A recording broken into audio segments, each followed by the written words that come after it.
Assalamualaikum warahmatullahi wabarakatuh. Salam sejahtera bagi kita semua.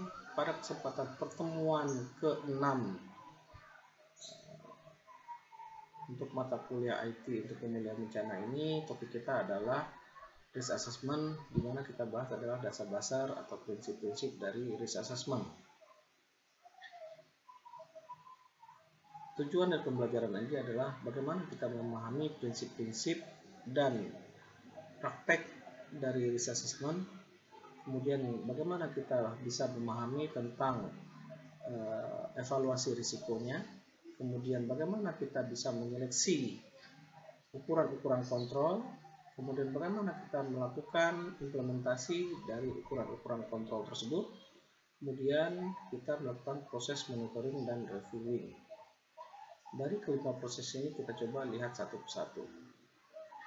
Latar belakangnya, dari sisi legal background, pada tahun 1999 berdasarkan aturan-aturan dari manajemen, ada aturan payung yang membutuhkan pihak employer atau perusahaan untuk melakukan identifikasi hazard, kemudian melakukan proses assess risiko atau penilaian risiko, kemudian melakukan proses eliminasi atau kontrol exposure terhadap risiko-risiko yang muncul, kemudian melakukan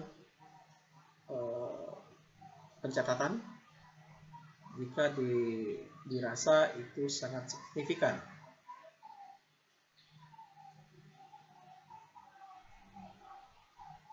Langkah-langkah risk assessment ada 5, yaitu apa itu hazard, siapa yang melakukannya, di mana dan kapan, dan siapa saja yang mungkin terdampak dengan kejadian yang sudah terjadi itu.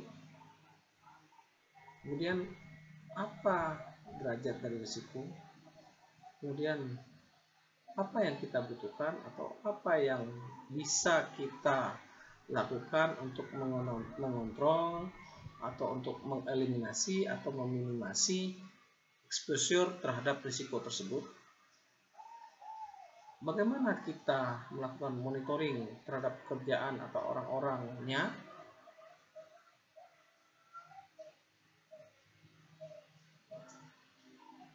Ini bisa kita lihat bahkan dalam satu pertanyaan saja, apa yang sudah atau yang ingin atau yang sebaiknya kita lakukan. Pertanyaan ini kita menamakannya adalah tugas, pekerjaan, atau prosedur. Semuanya itu bisa dicakup dalam kegiatan ini. Pertama, kita harus membedakan dulu apa itu hazard dan apa itu risiko. Hazard adalah potensi yang menyebabkan kecelakaan atau kerusakan. Sedangkan risiko adalah kemungkinan terhadap terjadinya kecelakaan tersebut, dihitung sebagai potensi dari kejadian kecelakaan itu atau konsekuensi atau kerusakan dikalikan dengan seberapa sering kejadian tersebut terjadi.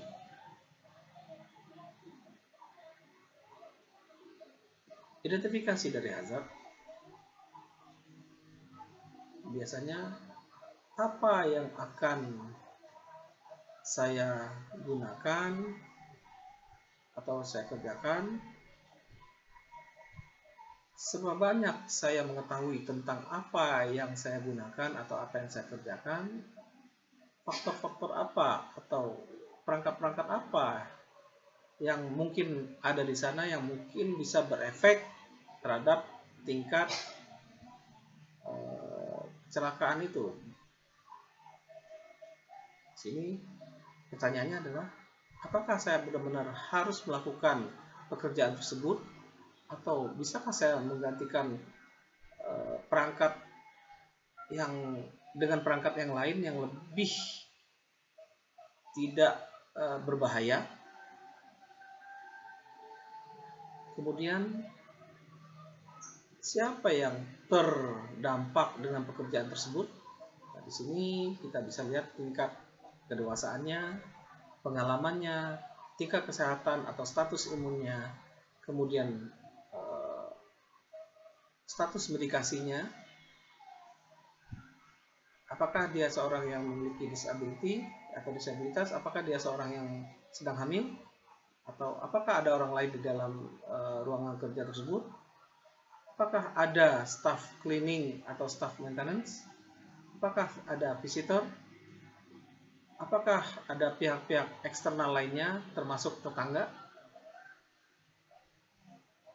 apakah kita bisa bekerja kalau kita bisa melihat tingkat risikonya itu tinggi. Konsekuensinya adalah severity. Apa yang akan menjadi salah, atau apakah yang paling buruk yang akan terjadi? Kalau likelihood bisa kita pertanyakan dengan seberapa sering hal itu harus dilakukan, seberapa banyak orang-orang melakukannya, apakah orang-orang yang melakukan hal tersebut adalah orang yang memiliki kompetensi dan terlatih. Nah, di sini kita bisa lihat perbandingan likely risiko pada spektrumnya. Di sini seberapa sering, di sini seberapa parah. Likelihood ya highly unlikely, ada possibly, ada quite likely, ada very likely. Severity ada slight harm, injury affecting work, serious injury, possible fatality. Di sini yang paling rendah dan ini paling tinggi.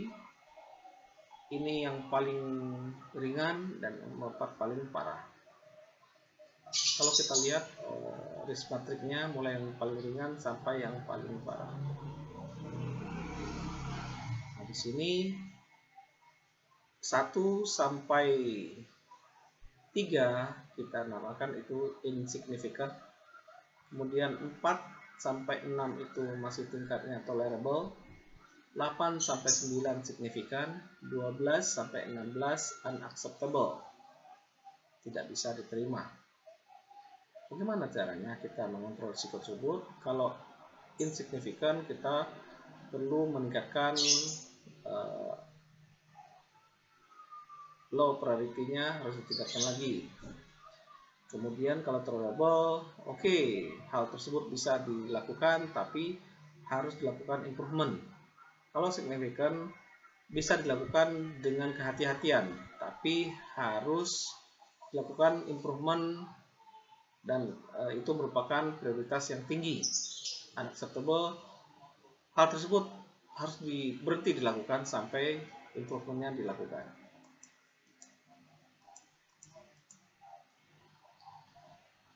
Untuk mengontrol risiko, kita memutuskan ukuran yang mana yang harus diambil, implementasi, bagaimana caranya kita mengimplementasikan terkait atau tergantung kepada prioritas yang kita buat, kemudian dilakukan konfirmasi ukuran yang sesuai dan pekerjaan yang sesuai. Proses monitoring dan review. Monitoring kita lakukan secara terus-menerus berdasarkan kondisi yang sesuai, modifikasi yang sesuai didasarkan pada prosedur, kemudian proses review, mengidentifikasi perubahan-perubahan terhadap prosedur, kemudian memodifikasi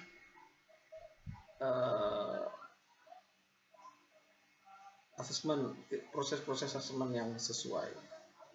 Terima kasih. Demikian pertemuan kita yang ke-6 pada mata kuliah IT untuk pemulihan bencana. Terima kasih. Assalamualaikum.